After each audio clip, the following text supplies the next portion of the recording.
El ingenioso hidalgo Don Quijote de la Mancha. Capítulo 4, donde Sancho Panza satisface al bachiller Sansón Carrasco de sus dudas y preguntas con otros sucesos dignos de saberse y de contarse.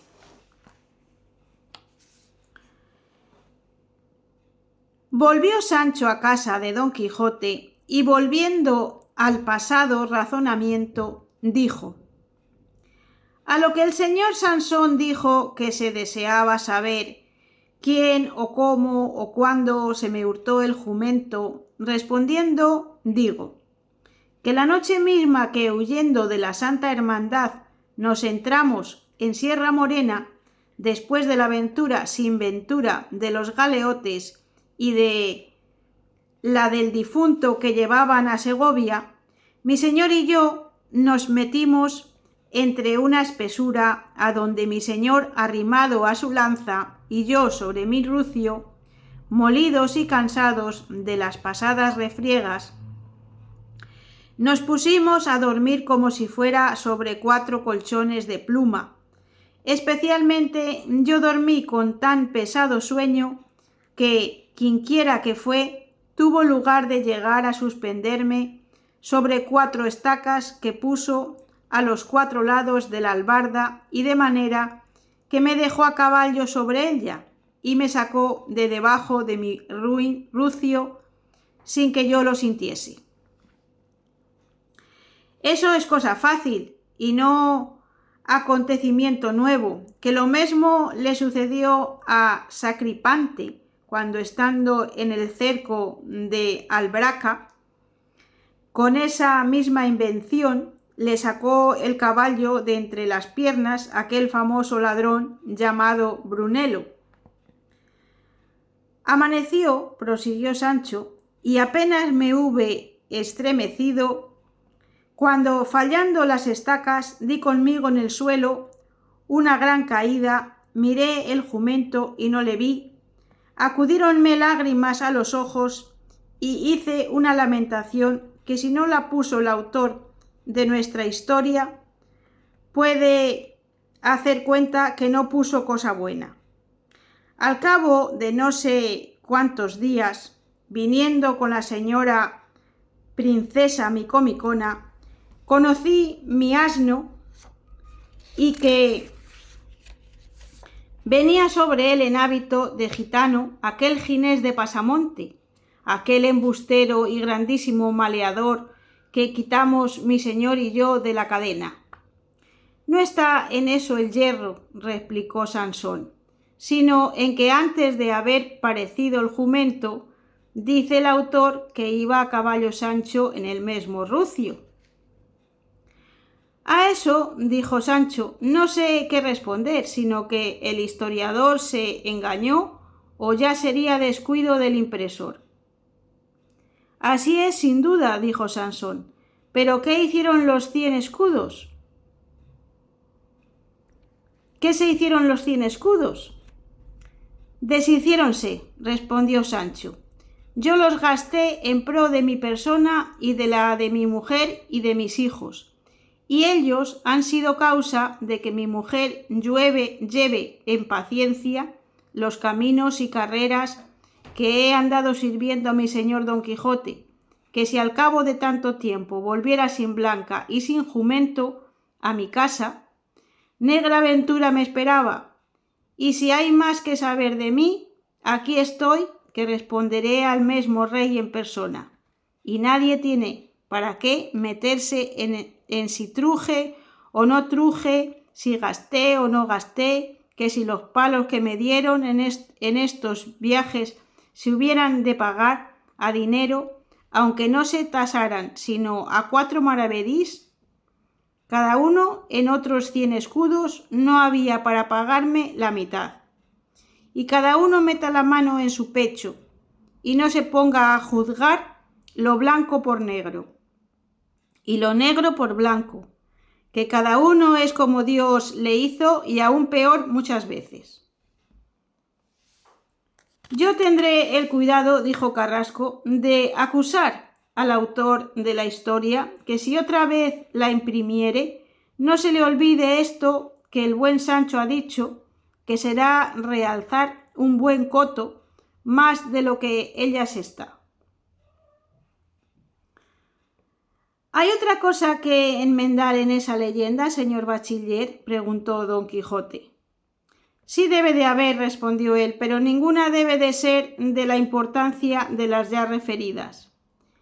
Y, por ventura, dijo don Quijote, ¿promete el autor segunda parte?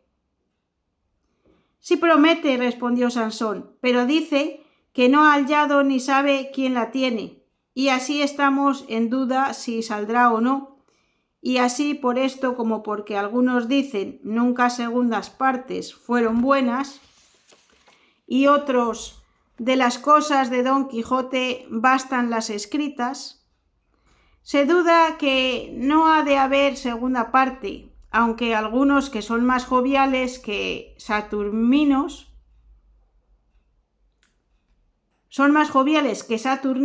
dicen, venga más quijotadas, envista a don Quijote y hable Sancho Panza y sea lo que fuere, que con eso nos contentamos. ¿Y a qué se atiene el autor? ¿A qué? Respondió Sansón. En el hallando que hallé la historia que él va buscando con extraordinarias diligencias, la dará luego a la estampa, llevado más del interés de darla, se le sigue que de otra alabanza alguna. A lo que dijo Sancho, ¿al dinero y al interés mira el autor? Maravilla será que acierte, porque no hará sino arbar como sastre en vísperas de Pascuas, y las otras que se hacen apriesa nunca se acaban con la perfección que requieren.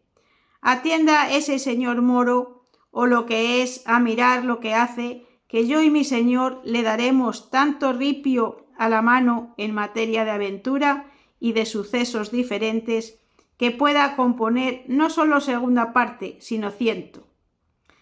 Debe de pensar el buen hombre sin duda que nos dormimos aquí en las pajas, pues ténganos el pie al errar y verá del qué cosqueamos.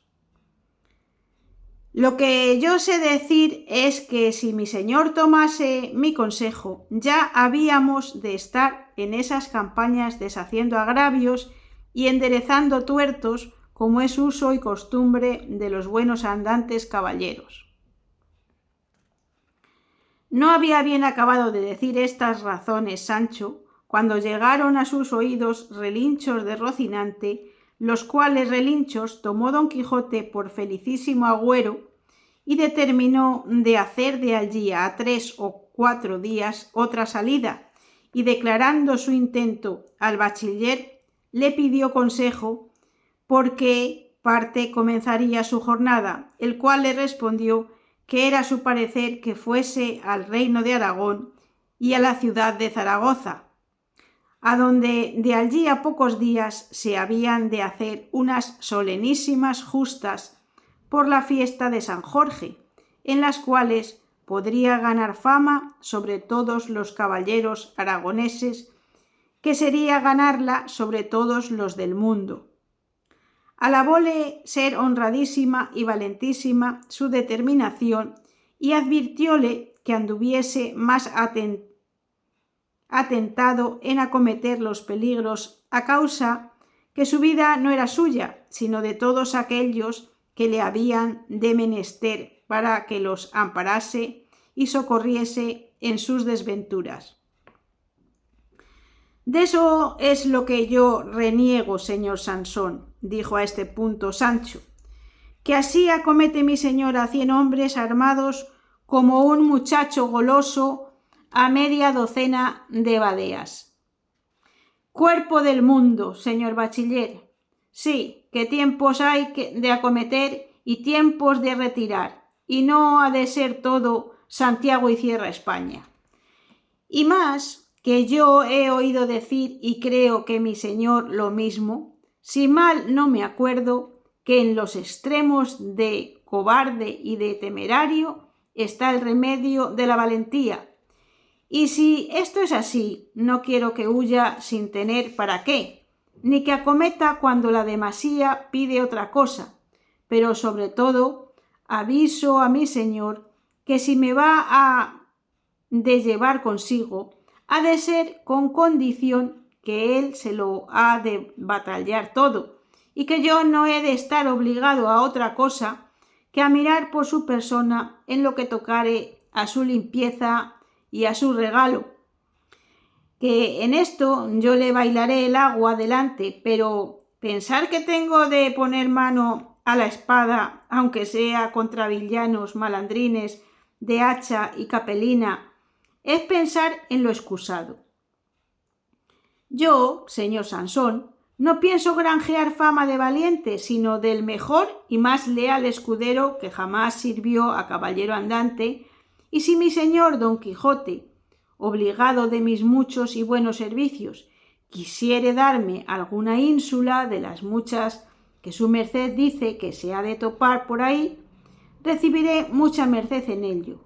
Y cuando no me la diere, nacido soy y no ha de vivir el hombre en hoto de otro, sino de Dios, y más que también y aun quizá mejor me sabrá el pan desgobernado que siento gobernador, y sé yo por ventura si en esos gobiernos me tiene aparejada el diablo alguna zancadilla donde tropiece y caiga y me haga las muelas. Sancho nací y Sancho pienso morir, pero si con todo esto de las buenas a buenas sin mucha solicitud y sin mucho riesgo me deparase el cielo alguna ínsula o otra cosa semejante, no soy tan necio que la desechase. Que también se dice, cuando te dieren la vaquilla, corre con la soguilla.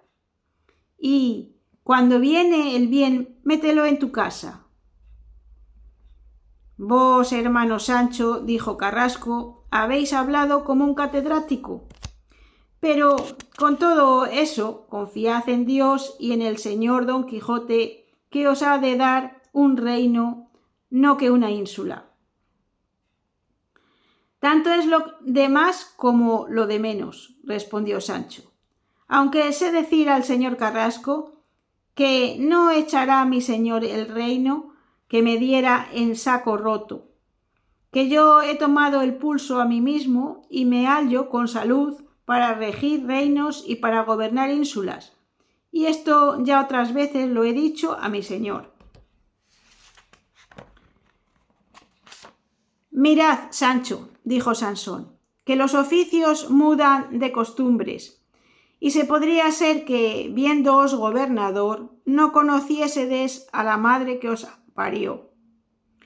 Eso allá se ha de entender, respondió Sancho, con los que nacieron en las malvas, y no con los que tienen sobre el alma 4 dedos de enjundia de cristianos viejos, como yo los tengo.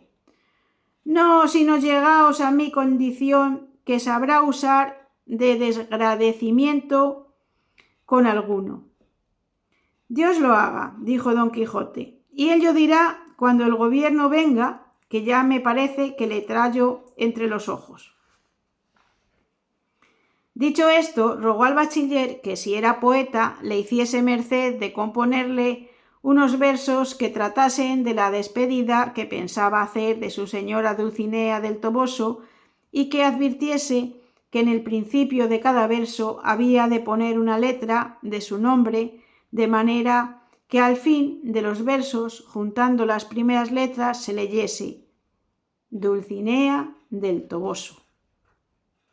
El bachiller respondió que puesto que él no era de los famosos poetas que había en España, que decían que no eran sino 3 y medio, que no dejaría de componer los tales metros, aunque hallaba una dificultad grande en su composición a causa que las letras que contenían el nombre eran 17, y que si hacía 4 castellanas de a 4 versos sobraba una letra, y si de 5, a quien llaman décimas o redondillas, le faltaban 3 letras.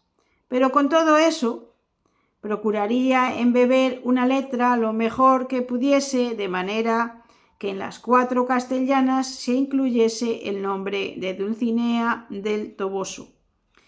Ha de ser así en todo caso, dijo Don Quijote, que si allí no va el nombre patente y de manifiesto, no hay mujer que crea que para ella se hicieron los metros. Quedaron en esto y en que la partida sería de allí a 8 días. Encargó Don Quijote al bachiller la tuviese secreta, especialmente al cura y a maese Nicolás, y a su sobrina y al ama, porque no estorbasen su honrada y valerosa determinación. Todo lo prometió Carrasco. Con esto se despidió, encargando a Don Quijote que de todos sus buenos o malos sucesos le avisase, habiendo comodidad, y así se despidieron, y Sancho fue a poner en orden lo necesario para su jornada. Y aquí termina el capítulo 4 de la segunda parte. Mañana podremos escuchar el capítulo 5, que trata de la discreta y graciosa plática que pasó entre Sancho Panza y su mujer Teresa Panza y otros sucesos dignos de felice recordación. Muchas gracias si has llegado hasta aquí. Como siempre, te pido me regales un like o un me gusta, que es lo mismo, y que te suscribas a mi canal si todavía no lo has hecho. Y por último, si te ha gustado este capítulo, compártelo con tus personas conocidas. Muchas gracias y que tengas un gran día, corazón.